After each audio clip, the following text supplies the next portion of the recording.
semuanya. Baiklah, pada kesempatan ini, kami dari kelompok 9 akan memaparkan materi mengenai analisis studi kelayakan proyek Light Rail Transit atau LRT pada daerah Jabodebek. Nah, di sini kami akan menjelaskan dan memberikan gambaran bagaimana proses perencanaan proyek dilakukan pada pembangunan skala besar yang menggunakan dana publik. Sebelum memulai, izinkan saya memperkenalkan diri. Perkenalkan, nama saya Nabila Rahmadini dan rekan saya. Perkenalkan, nama saya Fatima Az-Zahra. Nah, jadi kami berdua akan menjelaskan materi berikut. Baik, jadi latar belakang dari proyek LRT Jabodebek ini, pertama perlu dipahami bahwa LRT Jabodebek merupakan salah satu proyek strategis nasional yang bertujuan meningkatkan konektivitas wilayah Jabodebek.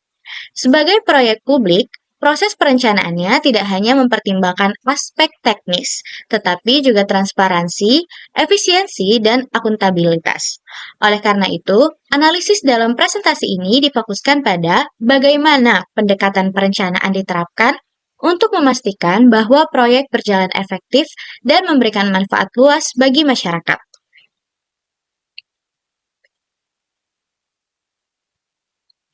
Adapun tujuan dari analisis ini adalah 1.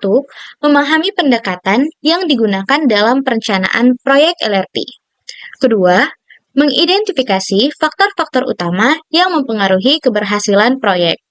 Ketiga, mendeskripsikan tahapan perencanaan proyek secara umum dan khusus untuk proyek dana publik.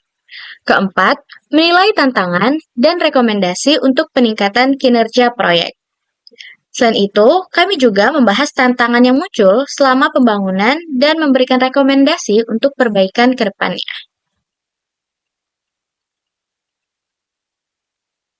Adapun pendekatan perencanaan proyek ini, terdapat beberapa pendekatan yang dapat digunakan, yaitu yang pertama, pendekatan waterfall yang diterapkan pada pembangunan fisik seperti konstruksi, jalur, dan stasiun, karena tahapan konstruksi bersifat linear dan tidak banyak berubah.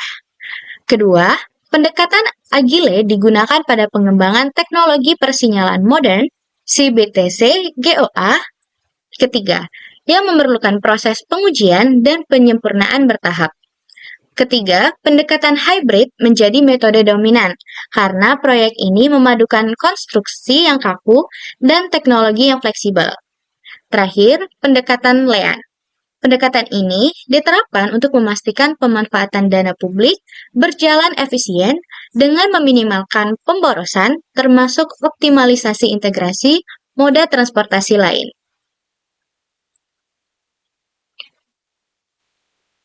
Selanjutnya, pada slide ini kami menjelaskan faktor utama perencanaan proyek.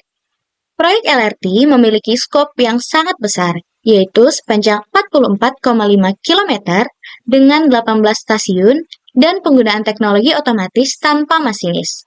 Dari sisi waktu, proyek ini mengalami penundaan dari target awal yaitu pada tahun 2021 menjadi tahun 2023.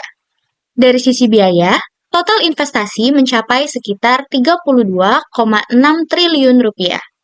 Untuk faktor kualitas, proyek menerapkan standar internasional dalam sistem persinyalan serta menggunakan rangkaian kereta produksi PT Inka.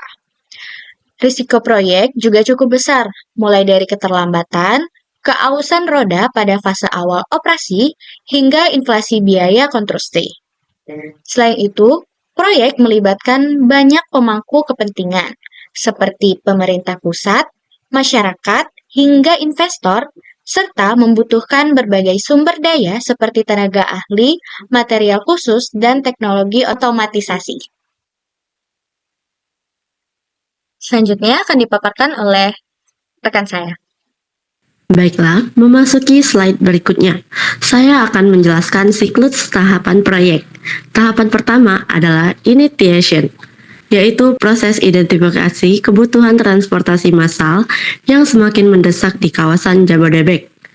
Tahap kedua, planning, yang mencakup penyusunan studi kelayakan dan detail engineering design. Tahap berikutnya, execution. Pembangunan jalur layang, stasiun, depo, hingga pengadaan rangkaian kereta. Selanjutnya, tahapan monitoring dan controlling dilakukan melalui uji coba dan penyempurnaan sistem antara tahun 2022 hingga 2023. Tahap terakhir adalah closing, yang ditandai dengan beroperasinya LRT secara komersial pada 28 Agustus 2023. Karena proyek ini menggunakan dana publik, maka terdapat aspek-aspek khusus yang harus diperhatikan. Dari sisi transparansi dan akuntabilitas, pemerintah melakukan tender terbuka dan melibatkan audit dari BPK maupun BPKP. Dari sisi sosial dan lingkungan, proyek wajib memenuhi standar AMDAL, termasuk proses relokasi dan kompensasi bagi masyarakat terdampak. Regulasi juga menjadi unsur penting karena proyek harus mengikuti peraturan pengadaan barang dan jasa serta ketentuan proyek strategis nasional. Selain itu, partisipasi masyarakat diperoleh melalui sosialisasi publik pada setiap lintas pembangunan. Dari sisi keberlanjutan, proyek mengusung penggunaan energi listrik dan integrasi multimoda sehingga dapat membantu mengurangi emisi karbon. Yang terakhir, efisiensi dana dicapai melalui penggunaan produk lokal, seperti kereta buatan PT Inka. Untuk proyek publik seperti LRT, terdapat pula tahapan khusus yang tidak ditemukan pada proyek swasta. Tahapan pertama adalah feasibility study, yang menilai kelayakan teknis, ekonomi, finansial, serta dampak sosial dan lingkungan.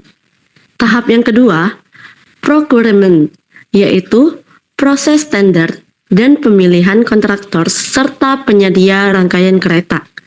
Yang selanjutnya terdapat tahap design and approval, termasuk penyusunan desain, teknis, dan pengajuan izin lingkungan.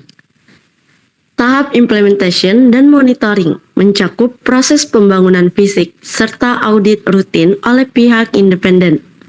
Yang terakhir, evaluation dan handover, yaitu evaluasi operasional dan penyerahan pengolahan penuh kepada PT Kereta Api Indonesia. Nah, dalam perjalanannya, pembangunan LRT Jabodebek menghadapi sejumlah tantangan. Keterlambatan proyek selama 2 tahun merupakan salah satu tantangan terbesar, dipengaruhi oleh pandemi, pemindahan utilitas, dan masalah lahan. Selain itu, terjadi keausan roda di awal operasi, tarif masih perlu subsidi, dan jumlah penumpang belum optimal.